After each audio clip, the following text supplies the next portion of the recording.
केड़ो आम अभानता नेली कार्डोम पजिरिगलो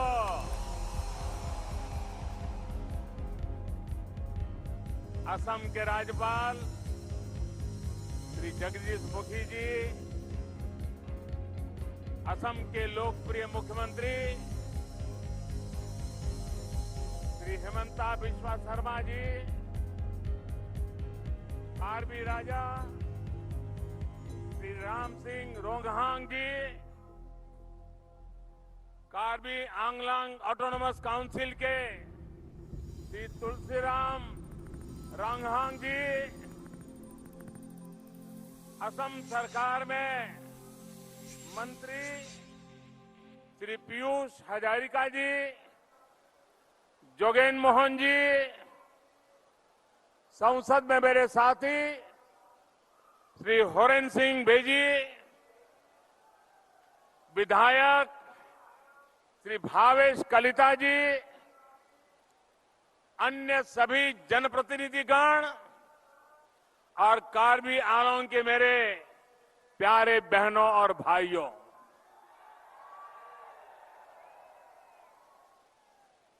मुझे जब जब आपके बीच आने का मौका मिला है,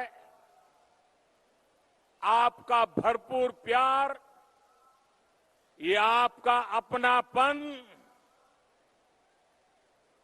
ऐसा लगता है जैसे ईश्वर के आशीर्वाद मिल रहे हैं। आज भी इतनी बड़ी संख्या में आप यहां आए, दूर दूर से हमें आशीर्वाद देने आए, और वो भी उमंग, उत्साह और उत्सव के मूड में, रंग बेरंगी अपनी परंपरागत वेशभूषा में, और जिस प्रकार से यहां प्रवेश द्वार पर यहां के सभी जनजातियों ने अपनी पारंपरिक परंपरा के अनुसार हम सबको जो आशीर्वाद दिए, मैं आपका हृदय से बहुत बहुत आभार व्यक्त करता हूं।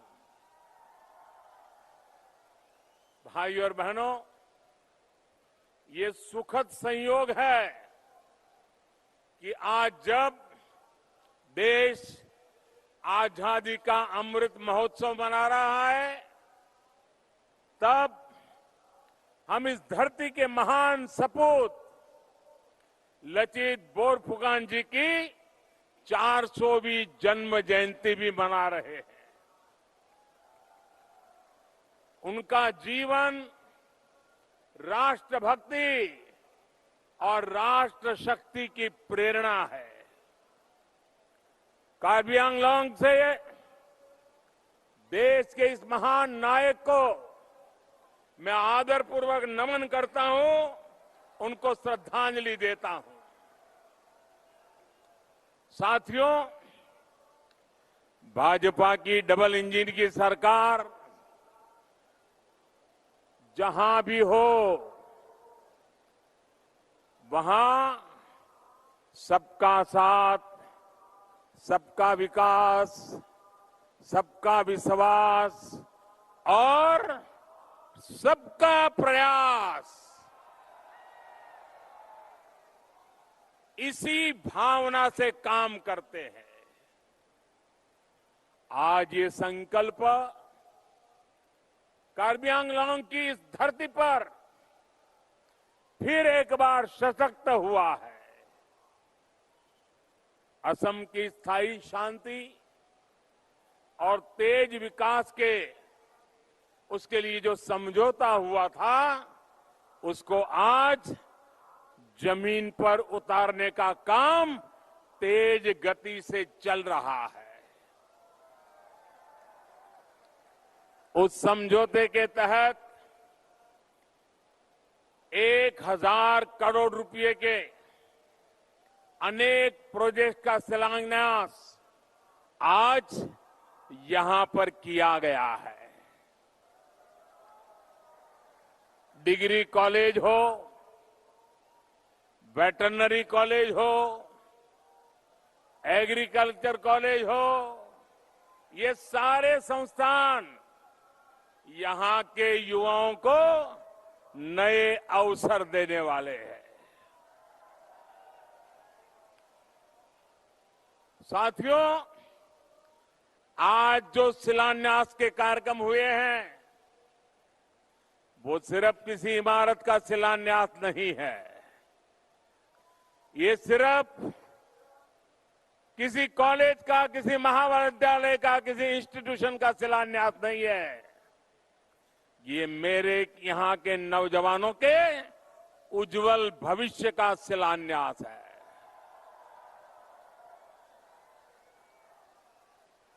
उच्च शिक्षा के लिए यहीं पर अब उचित व्यवस्था होने से गरीब से गरीब परिवार भी अपनी संतान को बेहतर शिक्षा दे पाएगा।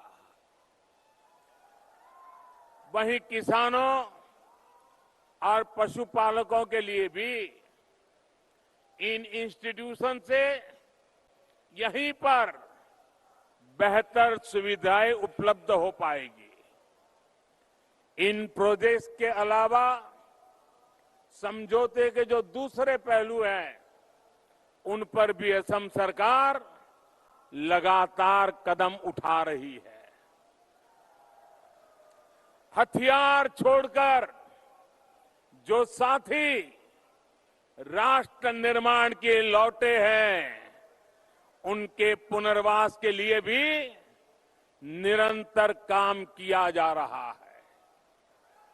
भाइयों और बहनों, आजादी के अमृत महोत्सव में देश ने जो संकल्प लिए हैं, उसमें से एक महत्वपूर्ण संकल्प है अमृत सरोवरों के निर्माण से जुड़ा हुआ।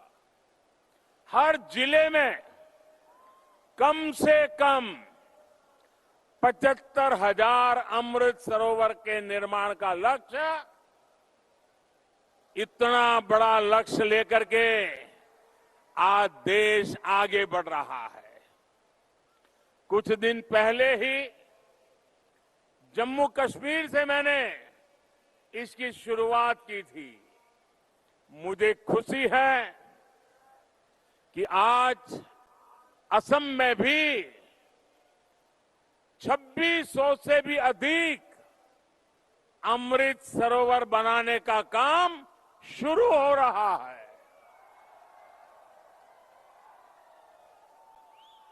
ये सरोवरों का निर्माण पूरी तरह से जन भागीदारी पर आधारित है। ऐसे सरोवरों की तो जनजातीय समाज में एक समृद्ध परंपरा भी रही है। इससे गांव में पानी के भंडार तो बनेंगे ही, इसके साथ साथ ये कमाई के भी स्रोत बनेंगे। असम में मछली तो भोजन और आजीविका का एक अहम साधन है। इन अमृत सरोवरों से मछली पालन को भी खूब लाभ मिलने वाला है। भाइयों और बहनों, आप सभी ने बीते दशकों में एक लंबा समय बहुत मुश्किलों से गुजारा है, लेकिन 2014 के बाद नॉर्थ ईस्ट में मुश्किलें लगातार कम हो रही है, लोगों का विकास हो रहा है। आज जब कोई असम के जनजातीय क्षेत्रों में आता है, नॉर्थ ईस्ट के दूसरे राज्यों में जाता है, तो हालात को बदलते देखकर उसे भी अच्छा लगता है। कार्बी आंगलोंग या फिर दूसरे जनजातीय क्षेत्र, हम विकास और विश्वास की नीति पर ही काम कर रहे हैं। साथियों, आप भली भांति जानते हैं,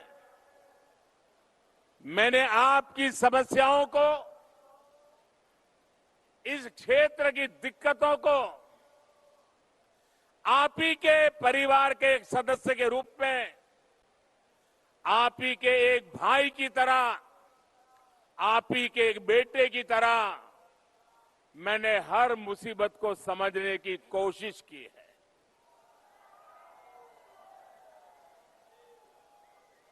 और आपने मुझे बुद्धि से कम दिलों से ज्यादा समझाया है। आपने हर बार मेरे दिल को छू लिया है, मेरे दिल को जीत लिया है।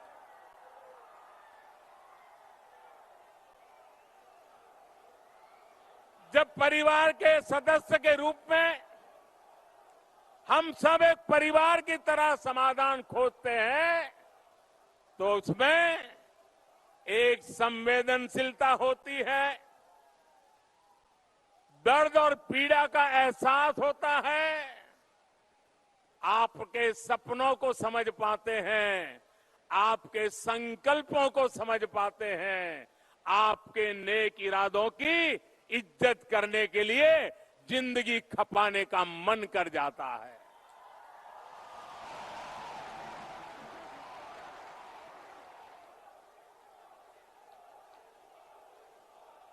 साथियों, हर इंसान को, असम के इस दूरदराज क्षेत्र के लोगों को भी, जंगलों में जिंदगी गुजारने वाले मेरे नौजवानों को भी आगे बढ़ने की तमन्ना होती है, इच्छा होती है। और इसी भावना को समझते हुए आपके सपनों को पूरा करने के लिए, आपके सपने हम सबके संकल्प बने और आप और हम मिलकर के हर संकल्प को सिद्ध करके रहे, इस काम के लिए हम भी जुटे हैं, आप भी जुटे हैं, मिलकर के जुटे हैं और जुट करके जीत भी पाने वाले हैं। भाई और बहनों, आज पूरा देश ये देख रहा है कि बीते सालों में हिंसा, अराजकता और अविश्वास की दशकों पुरानी समस्याएं कैसे उसका समाधान किया जा रहा है, कैसे रास्ते खोजे जा रहे हैं। कभी इस क्षेत्र की चर्चा होती थी तो कभी बम की आवाज सुनाई देती थी, कभी गोलियों की आवाज सुनाती देती थी। आज तालियां गूंज रही हैं, जयकारा हो रहा है। पिछले वर्ष सितंबर में कार्बी आंगलांग के अनेक संगठन शांति और विकास के रास्ते पर आगे बढ़ने का संकल्प लेकर के जुड़ गए। 2020 में बोडो समझौते ने स्थायी शांति के नए द्वार खोल दिए। असम के अलावा त्रिपुरा में भी एनएलएफटी ने शांति के पथ पर कदम बढ़ाए। करीब 2.5 दशक से जो ब्रू रियांग से जुड़ी समस्या चल रही थी, उसको भी हल किया गया। बाकी जगहों में भी स्थायी शांति के लिए हमारे प्रयास लगातार चल रहे हैं, गंभीरता से चल रहे हैं। साथियों, हिंसा से, अशांति से जो सबसे अधिक प्रभावित होते रही है, जिनको सबसे ज्यादा दुख सहना पड़ा है, जिनके आंसू कभी सूखे नहीं है, वो हमारी माताएं हैं, हमारी बहनें हैं, हमारे बच्चे हैं। आज मैं जब हथियार डालकर जंगल से लौटते नौजवानों को अपने परिवार के साथ परिवार के पास वापस लौटते देखता हूं और मैं जब उन माताओं की आंखें देखता हूं, उन माताओं की आंखों में जो खुशी महसूस होती है, हर्ष के आंसू बहने लग जाते हैं। मां के जीवन को एक शांति मिलती है, संतोष मिलता है, तो मैं आशीर्वाद की अनुभूति करता हूं। आज यहां पर भी इतनी बड़ी संख्या में माता बहनें आई हैं। इन माताओं बहनों का यहां आना, आशीर्वाद देना, ये भी शांति के प्रयासों को नई शक्ति देते हैं, नई ऊर्जा देते हैं। इस क्षेत्र के लोगों का जीवन, यहां के बेटे बेटियों का जीवन बेहतर हो, इसके लिए केंद्र और राज्य की डबल इंजन की सरकार पूरी शक्ति से काम कर रही है, समर्पण भाव से काम कर रही है, सेवा भाव से काम कर रही है। भाई और बहनों, असम में, नॉर्थ ईस्ट में सरकार और समाज के सामूहिक प्रयासों से जैसे जैसे शांति लौट रही है, वैसे वैसे पुराने नियमों में भी बदलाव किया जा रहा है। लंबे समय तक armed forces special power act AFSPA north east के अनेक राज्यों में रहा है, लेकिन बीते 8 सालों के दौरान स्थायी शांति और बेहतर कानून व्यवस्था लागू होने के कारण हमें आपसा को नॉर्थ ईस्ट के कई क्षेत्रों से हटा दिया है। बीते 8 सालों के दौरान नॉर्थ ईस्ट में हिंसा की घटना में करीब 75% की कमी आई है। यही कारण है कि पहले त्रिपुरा और फिर मेघालय से आपसा को हटाया गया। असम में तो 3 दशक से ये लागू था। स्थितियों में सुधार न होने के कारण पहले की सरकारें इसको बार बार आगे बढ़ाती रही, लेकिन बीते वर्षों में हालात को ऐसे संभाला गया कि आज असम के 23 जिलों से आपसा हटा दिया गया है। अन्य क्षेत्रों से भी हम तेजी से हालात सामान्य करने की कोशिश कर रहे हैं, ताकि वहां से भी आपसा को हटाया जा सके। नागालैंड और मणिपुर में भी इस दिशा में बहुत तेजी से काम किया जा रहा है। साथियों, नॉर्थ ईस्ट के राज्यों के भीतर की समस्याओं का समाधान तो हो ही रहा है, राज्यों के बीच भी दशकों पुराने जो सीमा विवाद थे, वो भी बहुत सौहार्द के साथ हल किए जा रहे हैं।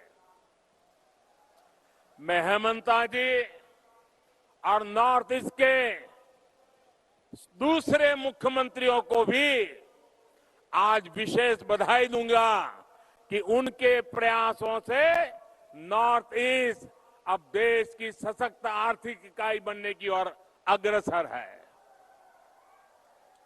सबका साथ, सबका विकास की भावना के साथ आज सीमा से जुड़े मामलों का समाधान खोजा जा रहा है। असम और मेघालय के बीच बनी सहमति दूसरे मामलों को भी प्रोत्साहित करेगी। इससे इस पूरे क्षेत्र के विकास की आकांक्षाओं को बल मिलेगा। भाई और बहनों, बोडो एकॉर्ड हो या फिर कार्बी आंगलॉन्ग का समझौता, लोकल सेल्फ गवर्नेंस, इस पर हमने बहुत बल दिया है। केंद्र सरकार का बीते 68 साल से ये निरंतर प्रयास रहा है कि स्थानीय शासन की संस्थाओं को सशक्त किया जाए, उनको अधिक पारदर्शी बनाया जाए। कार्बी आंगलॉन्ग ऑटोनोमस काउंसिल को हो या फिर दूसरे स्थानीय संस्थान, इन पर ये बहुत बड़ी जिम्मेदारी है। केंद्र और राज्य की योजनाओं को तेज गति से गांव-गांव पहुंचाने का बहुत बड़ा दायित्व इन संस्थानों के सहयोग से ही पूरा होगा। जन सुविधा, जन कल्याण और जन भागीदारी, ये हम सभी की प्राथमिकता है।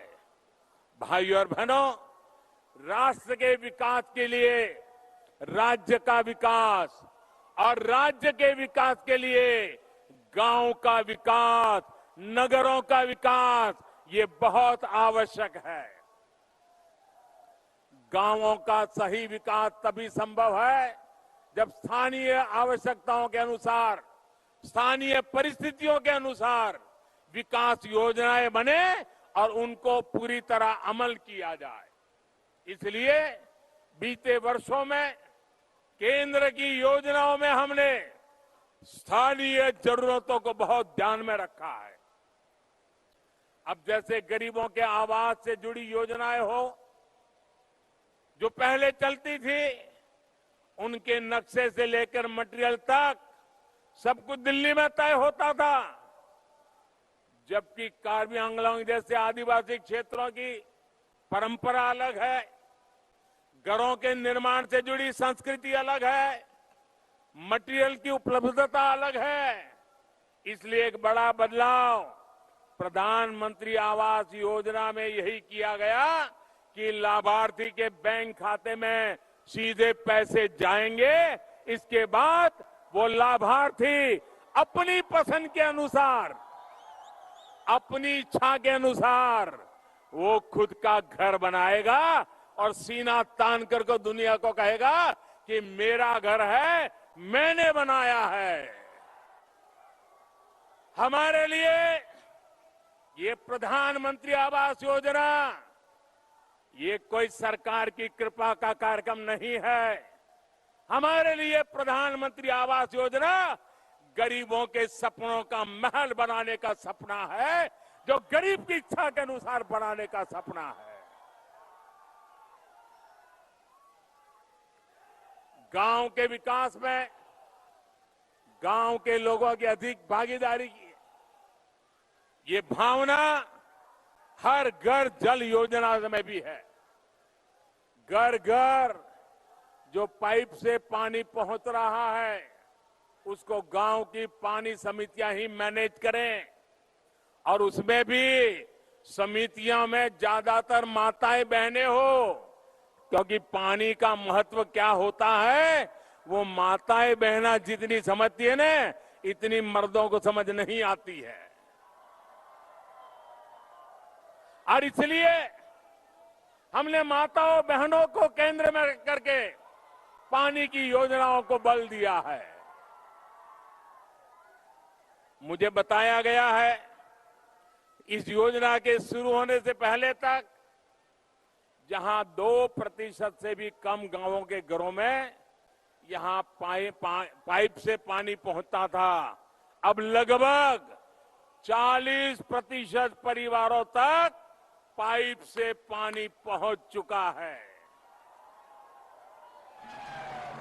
मुझे विश्वास है जल्द ही जल्द असम के हर घर पाइप से जल पहुंचने लग जाएगा। भाइयों और बहनों, जनजातीय समाज की संस्कृति, यहां की भाषा, यहां का खान पान, यहां की कला, यहां का हस्तशिल्प, ये सभी सिर्फ यहां की ही नहीं, ये मेरे हिंदुस्तान की धरोहर है। आपकी इस धरोहर के लिए हर हिंदुस्तानी को गर्व है। और असम तक का हर जिला, हर क्षेत्र, हर जनजाति इस क्षेत्र में तो बहुत समृद्ध है। यहां सांस्कृतिक धरोहर भारत को जोड़ती है, एक भारत श्रेष्ठ भारत के भाव को मजबूती देती है। इसलिए केंद्र सरकार का ये प्रयास रहा है कि आदिवासी कला संस्कृति, आर्ट क्राफ्ट को संजोया जाए, उनको भविष्य की पीढ़ियों तक पहुंचाने की व्यवस्था बने। आज देश भर में जो आदिवासी म्यूजियम बनाए जा रहे हैं, आदिवासी स्वतंत्रता सेनानियों के नाम पर जो संग्रहालय विकसित किए जा रहे हैं, उसके पीछे की सोच भी यही है। केंद्र सरकार द्वारा ट्राइबल टैलेंट का जनजातीय समाज में जो लोकल उत्पाद है, उनको भी प्रोत्साहित किया जा रहा है। कार्बी आंगलांग सहित पूरे असम में हथकरघे से बने सूती कपड़े, बांस, लकड़ी और मेटल के बर्तनों, दूसरी कलाकृतियों की एक बहुत अद्भुत परिपाटी है। इन लोकल प्रोडक्ट्स के लिए वोकल होना बहुत आवश्यक है। ये प्रोडक्ट देश और दुनिया के बाजारों तक पहुंचे, हर घर तक पहुंचे, इसके लिए सरकार हर जरूरी प्लेटफॉर्म तैयार कर रही है। और दूर सुदूर जंगलों में रहने वाले मेरे भाई बहन, कला से जुड़े मेरे भाई बहन, हस्तशिल्प से जुड़े भाई बहन, मैं हर जगह पे जाकर के आपकी बात करता हूं। वोकल फॉर लोकल हर जगह पे बोलता रहता हूं, क्योंकि आप जो करते हैं उसे हिंदुस्तान के घरों में जगह मिले, दुनिया में उसका सम्मान बढ़े। साथियों, आजादी के इस अमृत काल में कार्बी आंगलांग भी शांति और विकास के नए भविष्य की तरफ बढ़ रहा है। अब यहां से हमें पीछे मुड़कर नहीं देखना है। आने वाले कुछ वर्षों में हमें मिलकर उस विकास की भरपाई करनी है जो बीते दशकों में ही नहीं कर पाए थे। असम के विकास के प्रयास में हम पूरी तरह से आपके साथ हैं। मैं फिर एक बार, इतनी बड़ी तादाद में आप आशीर्वाद देने आए हैं, मैं फिर एक बार विश्वास दिलाता हूं।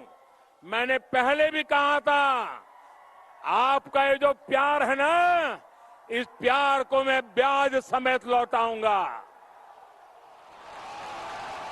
विकास करके लौटाऊंगा। मेरी आपको बहुत शुभकामना है। कार्डम, धन्यवाद।